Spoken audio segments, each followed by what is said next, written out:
Hoy os vamos a dar mucho miedo. Pero muchísimo miedo. Y además, si os portáis bien, si veis todo el vídeo, hay a mitad una sorpresa, un regalito muy chulo para que aprendáis a dibujar un monstruo hoy, esta noche, en la noche del mal, del miedo terrorífico, del miedo de que te come el coco. Me he puesto un poco nervioso como cuando acaricio a los gatos. Pues si te portas bien, hacia mitad, casi el final del vídeo, habrá un anexo dedicado simplemente a dibujo, para que seas capaz de hacer un monstruo. Y además te lo regalaré en un documento de PDF ahí abajo, en el de la cosa de los comentar, de poner ahí la descripción y los comentarios. A mí siempre se me olvida poner comentario, que me estoy liando. Que vamos a explicaros hoy lo fundamental, 10 cosas fundamentales para escribir. Porque al final el cómic hay que escribirlo también, escribir correctamente un relato de terror. La luz me acompaña, hoy está la luz ahí del mal, el fondo es muy bonito, hoy justo ha salido el sol, tenía que tocar los cojones un poquito, pero es muy bonito porque también es como un arco así del mal, hay un árbol como el que se veía en Poltergeist, de esos que luego cobran vida y dicen, oye niño, vamos a hablar un poco de todo, venga, vamos a entrar ahí, mientras luego te suscribes en la intro, mientras está el sonidico, das a tal y a la campana, tío, que no te cuesta tanto. No cuesta tanto. 10 pasos importantes para escribir un relato o una historia o contarla de terror. Venga ahí, vamos a ir fuerte a por ello.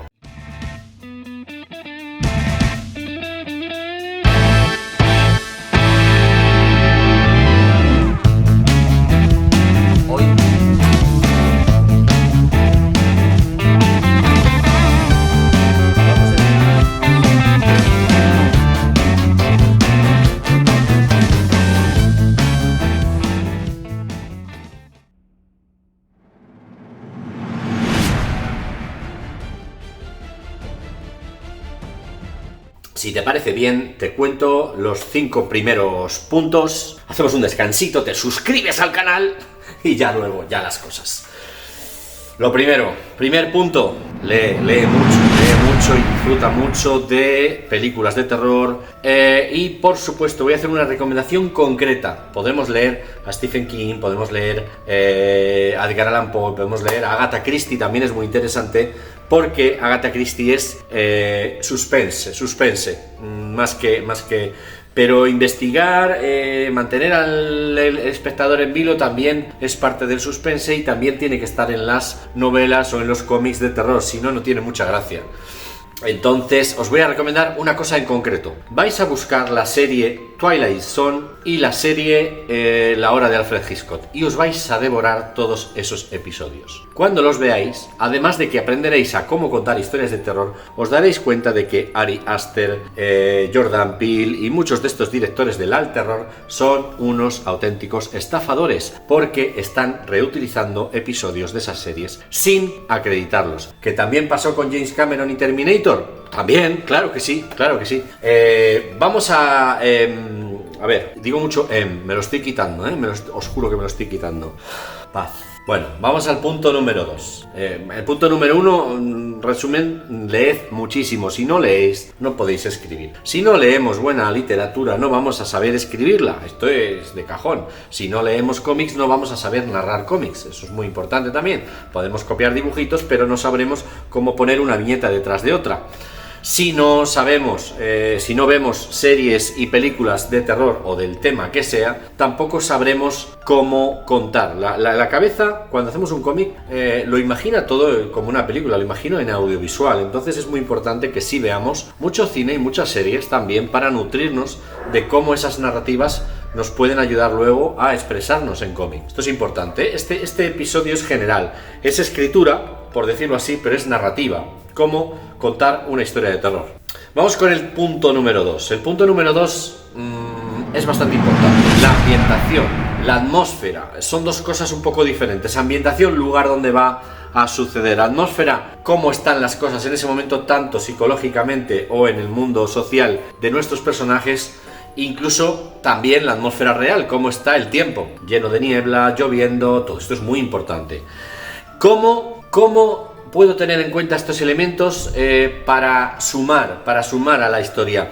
Bueno, yo os diría, por una parte hay que buscar lugares comunes, si es posible actuales. Ya estamos últimamente, podemos contar historias de muchos tipos, podemos contar historias de época, pero podemos hacer el ejercicio, para hacer buen terror, de actualizarlo, de no colgarnos de la época victoriana porque parece que ya nos da pie. Vamos a intentar ponernos trabas a nosotros mismos y vamos a intentar lograr superar el obstáculo de ponerlo fácil, claro. Esto que he dicho no tiene sentido. Superar el obstáculo de ponerlo fácil. Bueno, el obstáculo sería contarlo en la actualidad. Ahí tenéis a Stephen King, uno de los grandes maestros, y casi todas sus historias son totalmente actuales, contemporáneas a cuando él escribe. Eso es. Entonces, la atmósfera es otra cosa. La atmósfera no es el lugar. Pueden pasar las cosas en Maine, pueden pasar las cosas en Burgos, pueden pasar las cosas en Valladolid. Aprovecho para recomendaros la serie Memento Mori, que está muy chula y sucede en Valladolid, y a mí me parece maravilloso porque es otra ciudad y encima está lloviendo todo el rato. Está muy guay, muy bien ambientada. Se me ha ido el hilo. ¡Mamá! Vale, ahora ya está, ya me acuerdo. A ver, paz. Iván, cálmate.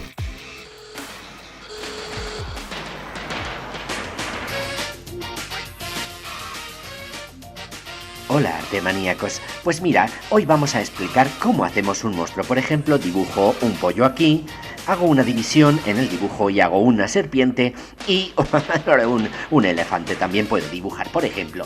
Entonces, ahora solo tengo que aplicar lo que he aprendido.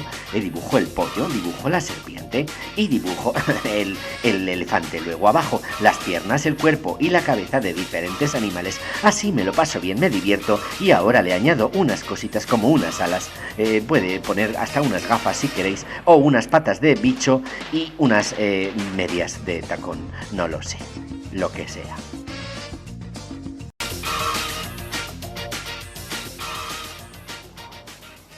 Resumimos. Ambientación, lugar, época y atmósfera. Cómo están las cosas socialmente o en el tiempo, atmosféricamente.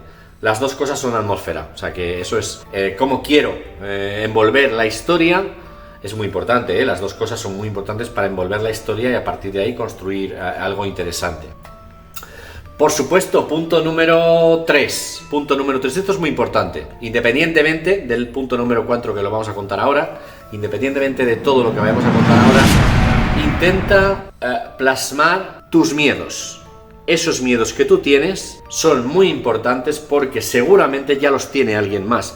Por retorcidos que sean, alguien más tiene esos miedos. Os cuento uno de mis miedos infantiles. Y os vais a reír, cabrones, os vais a reír. Yo le tenía devoción por la mañana y pánico por la noche a la calabaza Ruperta.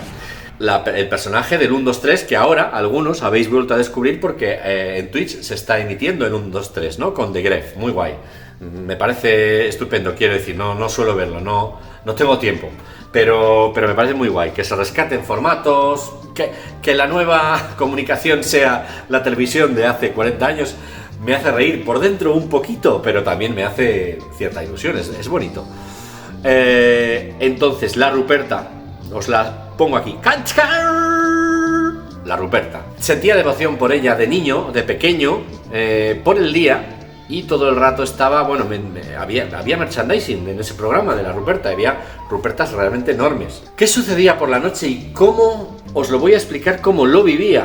No es ninguna fantasía, os lo voy a explicar tal y como lo vivía. Cuando me iba a la cama, si la Ruperta de turno o las Rupertas no habían salido de la habitación, cosa que mis padres tenían que encargarse de ello, esto lo podéis contar en alguna película alguna vez porque mola mucho. Si mis padres no sacaban a tiempo la Ruperta de mi habitación, cuando yo estaba medio dormido, solía dormir mejor como boca abajo, pero había un problema. Empezaba a oírse la melodía del 1, 2, 3, suave, flojito. Y empezaba a bajar de la estantería la Ruperta, cantando con su voz, que por cierto creo que era la voz de Chicho Ibáñez Serrador, la que era en la canción, hasta que saltaba sobre mi espalda y yo tenía eso que hoy llamamos parálisis del sueño o lo que sea, pero era cuando estaba empezando a dormirme, no era avanzada la noche ni al despertarme. Os aseguro que no hay cosa que dé más miedo en el mundo. O sea, no, quiero decir a mí. Por supuesto, a vosotros habrá cosas que os den más miedo. Pero a mí no ha habido cosa que me diera más miedo y aún la recuerdo nítida y real. Ojo, real. O sea, yo os cuento lo que recuerdo. No os digo, claro, lógicamente, lo imaginaba. No. Esto pasaba en mi cabeza, para mí, a ese niño le pasaba. Con lo cual también tenéis que ser benévolos con vuestros hijos cuando les pasen estas cosas y cuando os las cuenten. No sirve del todo decir, es una pesadilla, no importa, no pasa nada. No sirve del todo. El niño lo vive, de verdad. Bueno, bajaba, bailoteando. Aquí estamos con Ude otra vez. Y venía por mí y saltaba sobre mi espalda y yo no podía pedir ayuda. Me daba la parálisis, lo que fuera. Y no podía gritar, no podía tal. Al final acababa llorando de tensión, de aguantarla encima, bailando encima de mí. Y era auténtico terror. Luego se iba, boom, desaparecía, entraban mis padres porque yo conseguía dar un grito. Y pues nada, lo de siempre, lo de todas las noches. Cogían la calabaza, se la llevaban y yo dormía tranquilo. Curiosamente tenía en casa un montón de muñecos. Tenía a Coco, a Epiblas. Ninguno de esos me bailó encima. O sea, solo la calabaza. Es una hija de puta, tened cuidado ahora que ha vuelto, porque es el mal concentrado en una calabaza naranja, con cara de vieja pocha, pero muy mala virgen. Cuidado con la calabaza, Ruperta. A mí no me gusta. Fijaros ese miedo trasladado en una película. Hacemos una película hoy, la ambientamos en los 80 y ponemos a la Ruperta ahí cantando y a alguien sufriendo esa mierda terrorífica, porque si cambias las cosas a veces de contexto se convierten en terroríficas, eso es muy importante también. Entonces plasmad, ya no me extiendo más, plasmad vuestros miedos, buscad a qué cosas le tenéis miedo y hablad de ellas y meterlas en la historia, porque mucha más gente de alguna manera han vivido algo muy parecido a lo que le vais a contar. Y esos miedos generalmente son comunes, todos tenemos ciertos miedos de una manera o de otra, pero todos tenemos ciertos miedos parecidos, ¿vale? Punto número 4. Tipos de miedo. Psicológico, gore, gótico, tensión. Ya dijimos el otro día, en la otra lección, 3 tipos de terror concretos. Pues aquí podemos también buscar por dónde vamos a ir, ¿no? Podemos hacer una invasión alienígena y ser asquerosa y ser unos tentáculos que nos poseen, nos convierten en babosas y somos vísceras vivientes, pero podemos hacer que esos tentáculos llegan, cogen a la gente, lo sustituyen y se empieza a comportar de otra manera, y eso es lo que nos da miedo a nosotros, que la gente pierda su identidad. Lo dijimos también el otro día. Así que hay muchas maneras de ambientar, de ambientar también el tipo de miedo que queréis contar. Punto número 5. Este no me lo he apuntado, pero sí sería importante que busquéis un objetivo. Vais a contar una historia, ¿cómo la vais a contar? ¿A dónde queréis llegar? ¿Vale? Esto es algo más técnico, más de cómo contar una historia. ¿Dónde quiero llegar y cómo le voy a llevar al lector, al espectador, al lector de cómics? Iba a decir como si fueran dos cosas diferentes. No, son lo mismo. Lector y lector. ¿Por dónde le quiero llevar y de qué manera? ¿Vale? Luego lo explicamos un poco en un punto número 9. Explicaremos otra cosa que tiene mucho que ver con esto. Punto número 6, importantísimo. Aquí nos vamos a parar en el punto número 6 y punto número 7, que vienen a ser lo mismo. El punto número 6, cotidianidad. El gran maestro. Esto os lo he contado en otro vídeo hace tiempo. En general es bueno para cualquier historia. Vamos a ver. Si yo soy profesor y dibujante, lo ideal es que haga una historia sobre un profesor y dibujante, o profesor, o dibujante, o diseñador gráfico. Perdonad que se me ha saltado en la luz la cosa. ¡Ay! Que está todo el rato dando vueltas y parezco una noria. Yo, no lo notáis, pero yo veo un aro de colores que me está volviendo loco. Vamos a ver. Párate un poco quieto, señora. Regular. ¿Esto qué tal quedará? ¿Quedará bien? Da un poco de mal. Lo dejamos así. Mientras explico lo importante, cotidianidad. Lo que os digo, soy dibujante, soy profesor, voy a escribir una historia sobre un profesor o un dibujante al que luego, al final, secuestrará un ovni y le harán cosas, y cuando él tenga un hijo, ese hijo será Satán. Yo qué sé, la historia puede ser lo que queráis. Pero, si yo primero empiezo una historia contando que vienen los extraterrestres, tú ya tienes que hacer un ejercicio harto difícil de aceptación de esa realidad en la que te voy a meter, para creerte, para aceptar los personajes y todo esto. Entonces, si yo empiezo contando la historia cotidiana de un tío que es escritor, es ilustrador, mirad, una historia que además os va a sonar si veis mucho cine o leéis novela. Un tío es ilustrador, un ilustrador fantástico, coño, como que casi parece que sus dibujos son de Fraceta. Lo ves ahí en su estudio dibujando y le dice a su mujer, oye, ¿qué tal? Que es que al final hay que ir al supermercado a por cosas. Y dice el tío, bueno, pues voy al supermercado por cosas. ¡Bimba! Se cae un árbol. ¡Ostras, te descoloca! ¿Qué ha pasado? Al pobre hombre este le ha caído un árbol en su patio. Hay algo, te ha descolocado, algo te ha hecho ¡paf! Que no sabes por dónde estás. Y esto se repite en otra historia que os voy a contar. Y el tío, bueno, al final habla con el vecino, ¿qué ha pasado con el árbol? Yo no lo voy a retirar, pues no sé qué, se pelea con el vecino, mierdas de gente normal, cotidianas, ¿vale? Mierdas cotidianas de gente normal. Y coge el coche y se va con su hijo, ¿no? Se va con su hijo al supermercado, al hipermercado que tienen cerca, en una población que parece un poco como dispersa, ¿no? Como que no es una gran población, sino esta típica americana de Maine. ¿Por qué será de Maine? Donde tú vas luego al centro comercial, luego más adelante hay unas casas, luego el taller de no sé quién, pero todo está un poco disperso. Y a partir de ahí resulta que hay una niebla de la leche, una niebla inmensa, intensa, no se ve nada, y de repente empieza a haber una sensación de angustia, de preocupación. Ostras, este tío, que es ilustrador, que es un tío normal y corriente, que vive sus cosas, que tiene sus rencillas con sus vecinos, y encima un árbol se ha caído por ahí, nos ha dado un susto de muerte, nos ha descolocado para la historia.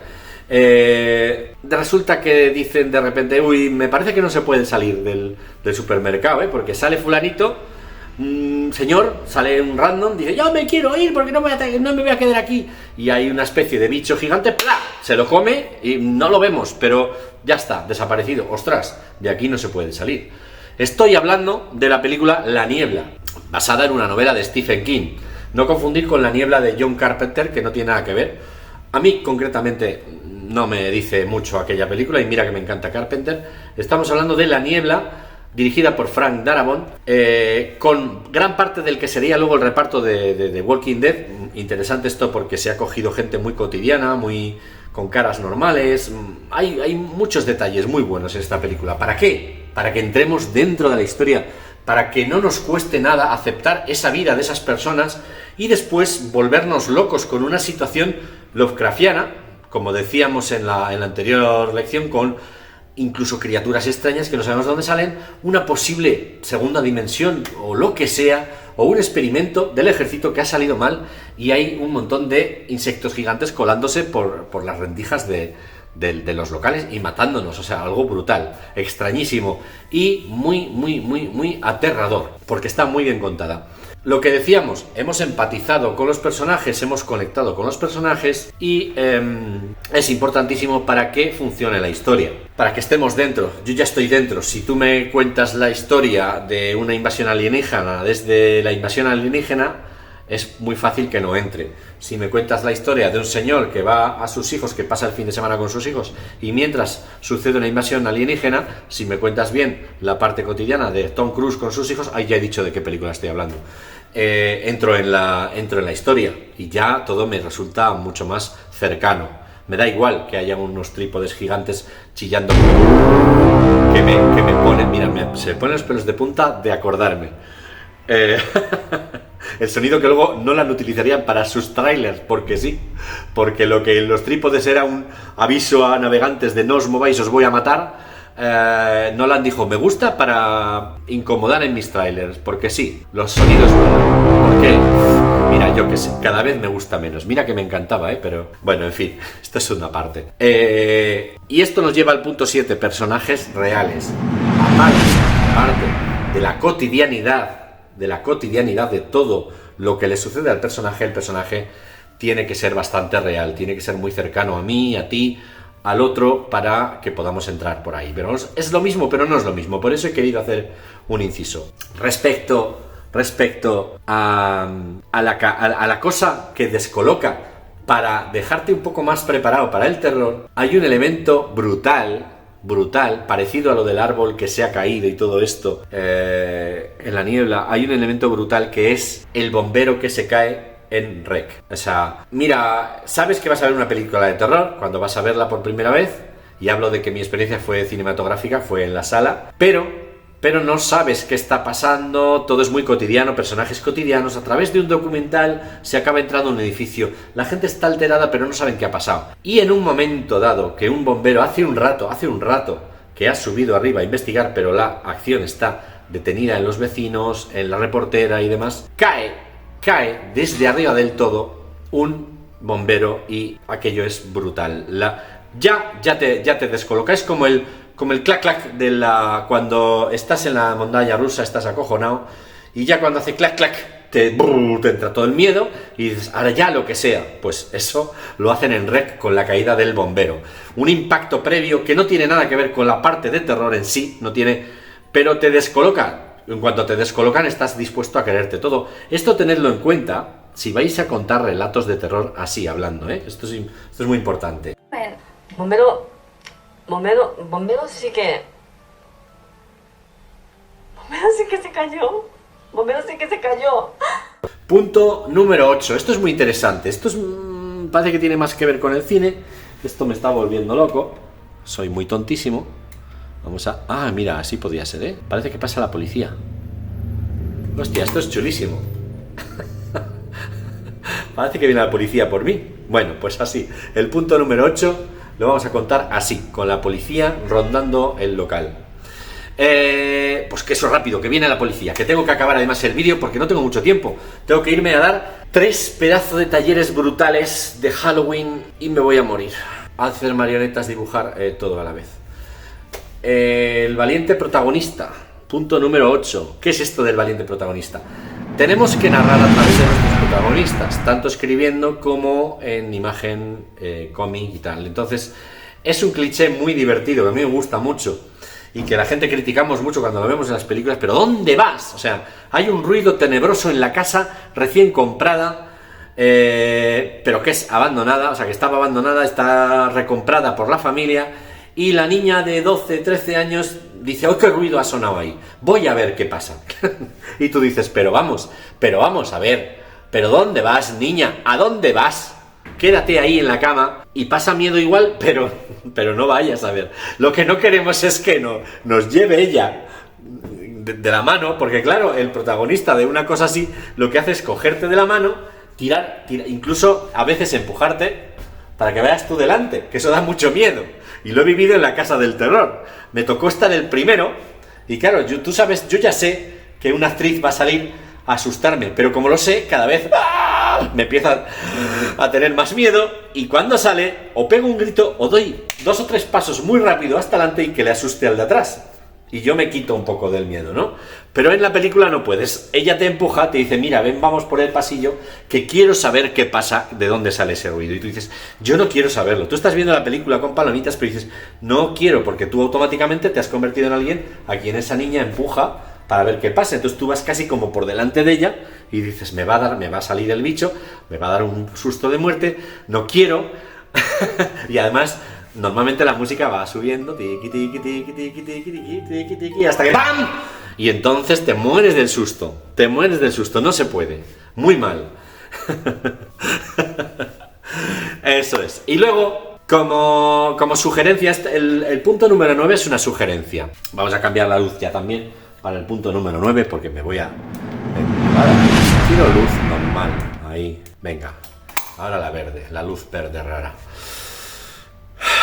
El giro Shyamalan, o Shyamalan, como ya no me acuerdo cómo era. Bueno, el giro de guión, el giro argumental, el que resulta que Bruce Willis no sé qué, ¿no? El que resulta que da igual que te invadan los extraterrestres porque el problema está en no sé dónde, ¿no? O el malo es no sé quién. El giro es algo muy complicado, pero sí que recomiendo dar un giro. Me voy a permitir contaros una historia, tiene spoiler, avanzad, si lo queréis leer, avanzad un poquito y si no, pues os lo cuento y ya está. Hay una historia en los cómics de Hellboy de la BDRP, de la AIDP, lo voy a decir en español, AIDP. Hay una historia buenísima que da muchísimo miedo y es una historia que sin tú saberlo te va a contar el origen de Abe Sapien. Abe Sapien, pues no me acuerdo de la historia, la verdad, no me acuerdo cómo es, pero hay un bucle en el que propio Abe Sapien, que está investigando, ve como una especie de aparición del pasado y descubre a un vidente que también se ve a sí mismo, ve a Abe Sapien, tiene una visión, se asusta, se altera porque ve a Abe Sapien sí que está ahí, pero están como coincidiendo tiempos, por decirlo así, y a la vez todo lo que sucede nos dice que ese vidente es Abe Sapien, es el mismo personaje, es una... Mira, no hace falta, porque no es spoiler, porque no os lo estoy contando bien, porque no me acuerdo, un día os lo cuento en otro vídeo, pero es que da muchísimo miedo, muchísimo mal rollo, te quedas muy sobrecogido.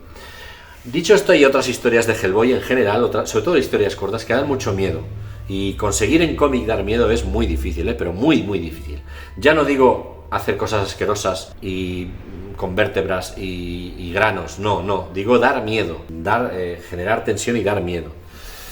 Punto número 10, este sí que me parece casi inevitable. Por favor, que las historias de terror acaben mal, que las historias de este estilo tiendan a tener un final desolador. Volvería a hablar de otra película que he hablado antes, pero no os quiero destripar el final, así que no lo dejáis ahí, si lo sabéis, lo sabéis.